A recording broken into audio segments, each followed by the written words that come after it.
Hi there, this is Ray with Easy Simple Mechanic. You know, I haven't made a video in some time, but I was working on this, I think it's an 06 Chevy 2500 Silverado. It's got the 6.0, and he's been having some code issues that indicate that possibly the fuel injectors are bad, or the fuel pump, or something's going on with the fuel delivery system. So I'm trying to get that fixed. I wasn't going to make a video, but I thought, well, maybe that'll be a decent video to make. But while I'm at it, let me show you guys around why I haven't made a video in a while. We've been working on some things here at the Easy Simple Mechanic garage here. As you can see, we put in a carport so it won't be so hot this summer when I start working on my projects again. And so here we have this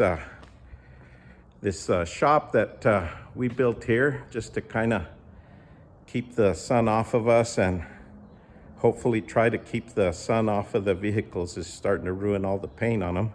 We're in the Southwest where it's hot. Anyhow, we also, I might as well give you a quick rundown on some of the other projects that we got coming up. We got this truck that we're working on here. We got to do the injectors on that, and then he wants me to wire up his tail lights because they don't work, and his trailer lights. So we'll be checking that. And for you guys on the welder stuff, we got another Bobcat 225. This is a 225G. Doesn't run. We got to get it going so this guy can use it. It turns out the guy that helped me do the welding on this shop is a guy that owns this truck, guy that owns that welder. So we swapped up a little bit of work here and there, and hopefully we can get this stuff working for him. So let me get you caught up on what I've done so far on this truck. What I did is, first of all, to make sure that I had good fuel pressure, because on these trucks, the regulator, fuel regulator, and the fuel pump and the filter, they're all integrated into the sending unit that's in the tank. And so we didn't want to pull the tank without knowing what the issue is.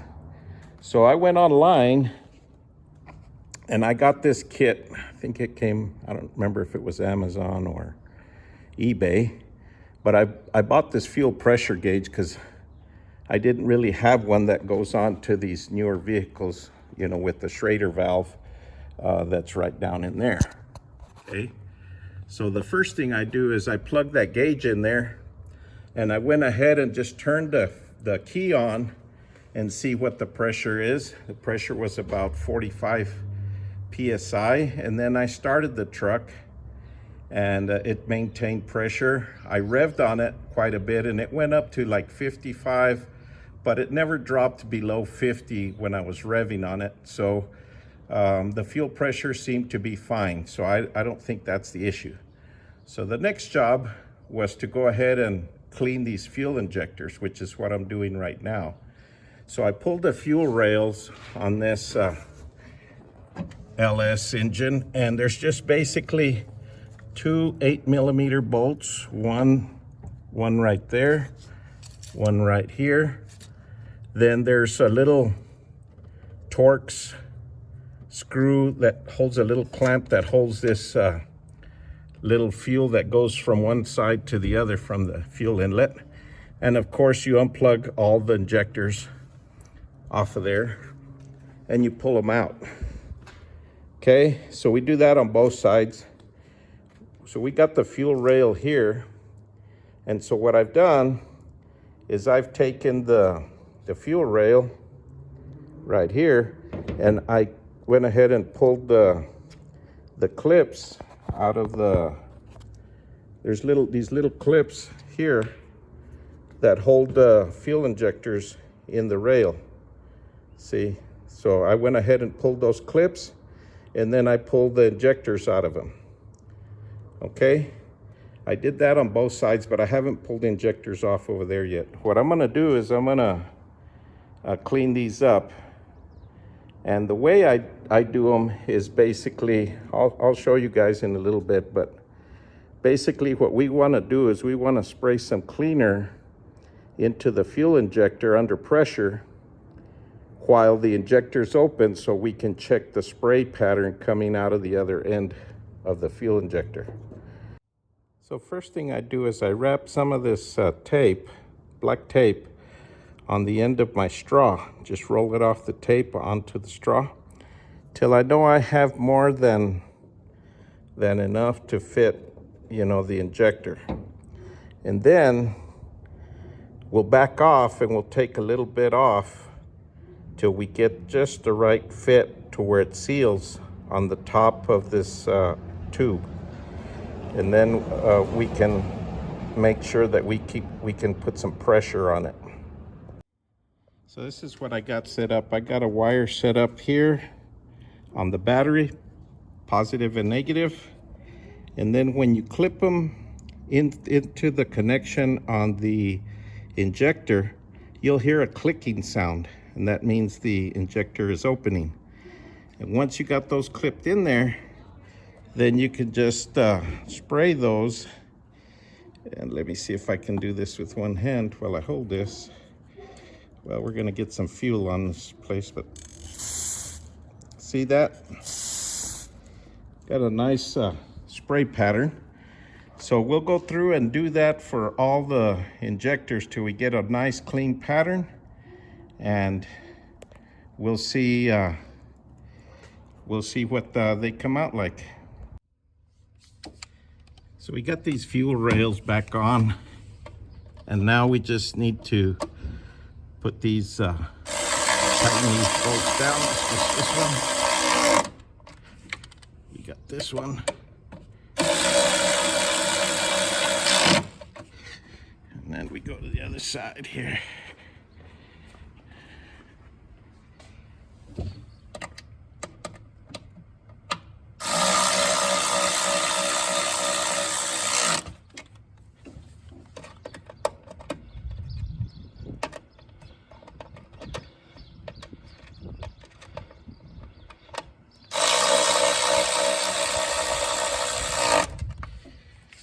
Now this guy has a mess for a harness here, but it seems like everything is still intact, so we just went ahead and plugged everything back in. And see, we got this this part that goes over the top, and it has just a little screw there that holds those down against the fuel rails. So now we'll just go clear codes and then check and see what else we got and go from there.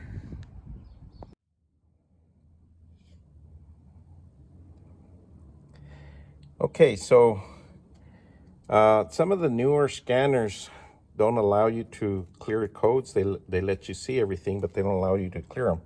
So I use this old-fashioned style basic code reader, and this still allows me to clear codes. So we just go to the menu here, we scroll down. Oops. So we erase. And we want to, yes. Okay. So there should be no more codes.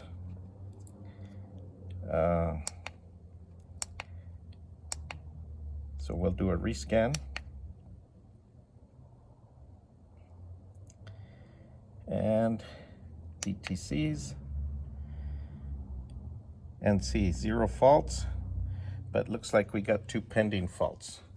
Let's see what those are. Before we take a look, let's start this up.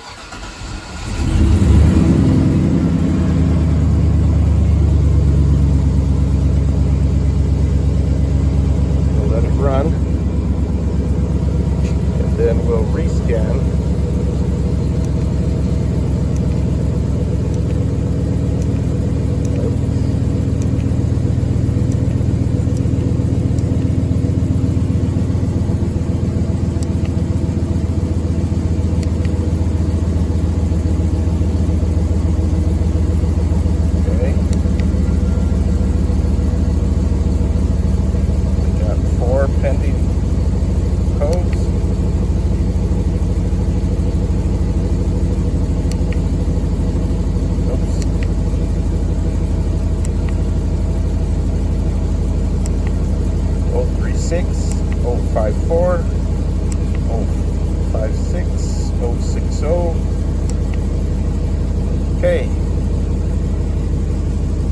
those codes,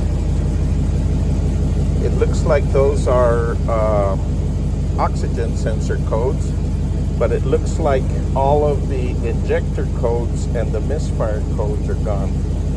So let's go check the oxygen sensor and see what's going on there. Okay, so on this truck, it's a two-wheel drive 2006 Sierra F250 or 2500. So on this one, it has a single exhaust. It doesn't have dual exhaust. So it only has two oxygen sensors. One's in front of the cat, which is way up in front, way up there in front of the engine, or right behind in front of the catalytic converter. And then you have this one way back here in the back. So if you look on the passenger side, right behind the cab, here's this oxygen sensor. Now these tend to have a problem with it rubbing against the frame right here, because it's so close to the oxygen, to the exhaust pipe, that they tend to rub a hole in the wiring. And sure enough, I looked at this, I unplugged it, but I look at this and it looks like somebody's already been here and patched this up. They put they spliced the wires back together. They didn't do a very good job, and it looks like the wire's already broken. See there? So the heater circuit, this is the 4-wire or 4-prong oxygen sensor. So it has 4 wires. There's 2 that are the same color. In this case, they're brown, I believe. And then it has a yellow and purple, I think. Yellow and purple. Okay, the two brown ones, or these 2, are the ones for the heater circuit. So to test to see if we're actually getting power to it, I'm pretty sure this is the issue, but let's check the heater circuit to make sure that we're actually getting power over here. We'll back up in here where it unplugs, and you can barely see that. So it's hard to show you guys because it's way up in here. Let me pull that out of there and I'll bring it to the front where we can get a look at it. It just wraps around the frame right here. So we just need to unplug it from back there. And we'll bring it on this side of the frame. But basically it's, here's your plug. So if you look at this and you plug that into there, the 2 brown wires are the ones on this side of the connector. So we'll put some wires on that, and so that we could check to make sure that we're getting power to it, to check it. Okay, I don't know if you can hear me, but I got this thing running. One of these wires has got to be powered, so I got my test light clipped onto ground. So we'll check and see which one is power. Okay, so the yellow one is receiving power. Okay, so that's testing that we are getting power here. Now what we can test is we'll hook up across them, and we should get some pulsing that goes on. That means that we're getting a signal from the computer. So if we do this, see, we get the flashing. That's the pulsing from the computer sending the signal. So based on that information, we got power coming here. We just don't have a connection going back. So we're going to go ahead and put a new sensor in it, and then we'll check it out and see what it does. Okay, we picked up this Denso unit at O'Reilly's, for about 60 bucks or so. Here's the part number in case you want to see what that is, 2344651. So let's get this installed. Should be factory replacement, so we'll see. Okay, these factory units come with this little cover on here because it's got anti-seize on it. If yours does not come with anti-seize, be sure to put some anti-seize on that because you want to be able to pull it off in the future if you need to get it off. Also, we check the length. The length is long enough. If it's too long, we'll try and tie that extra up, so we'll try and keep it off the frame.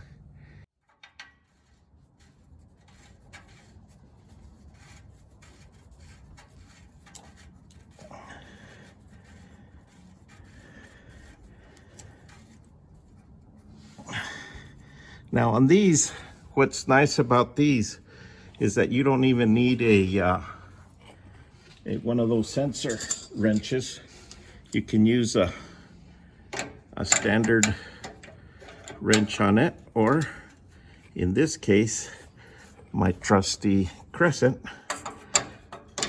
It's a pretty good size, which made it easier to take the old one off.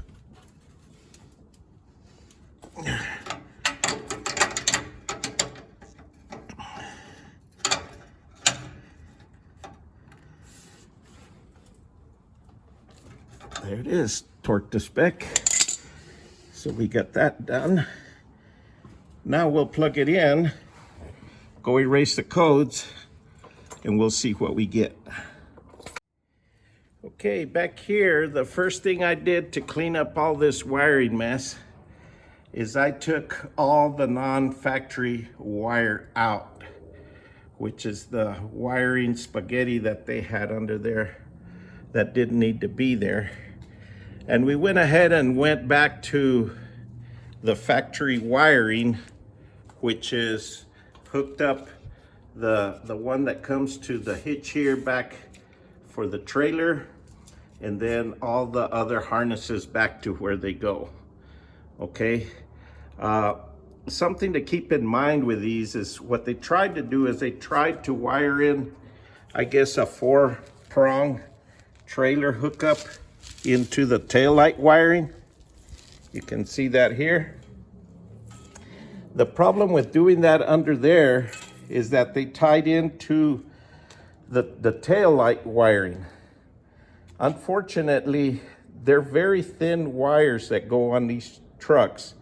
And so what they have for these deal is they have a distribution block, wiring block. Where is it? Well, it's right up there.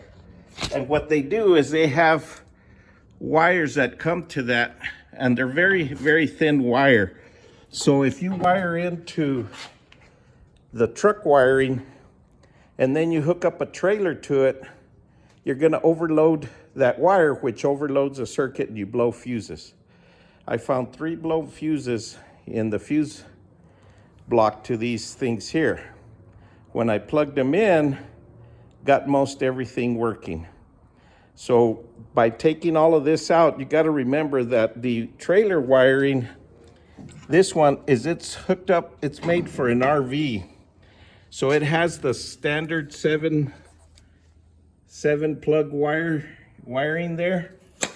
And they don't want to hook it up to the truck wires because it's so thin, you'll blow the fuses. So that way, if you have an issue on this part, you don't impact the other. So they do make an adapter, you can buy them at Harbor Freight, wherever, that'll plug, if you have a 4-prong trailer, it'll plug right into the 7-prong deal. So we're gonna eliminate all the other crap, and then for about 10 bucks, you can pick up a plug that converts from a 7 to the 4 plug. The only thing to keep in mind on these is very simple, okay?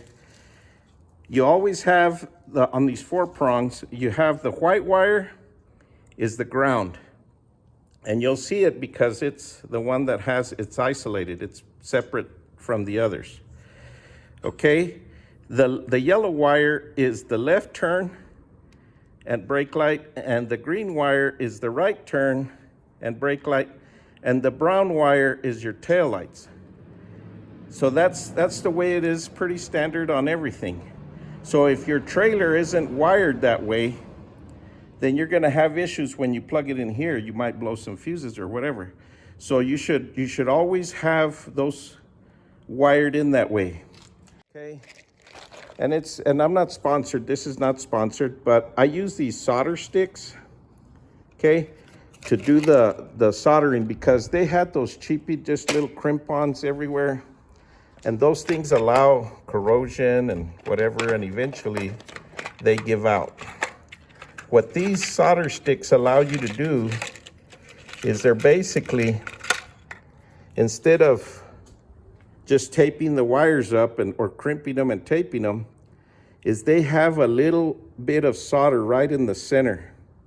So when you push the wire in, you can put the two wires together, push them into that solder, both sides, so that the solder encompasses both sides of the wire. And then you just use a heat gun or a little torch, and you heat it up.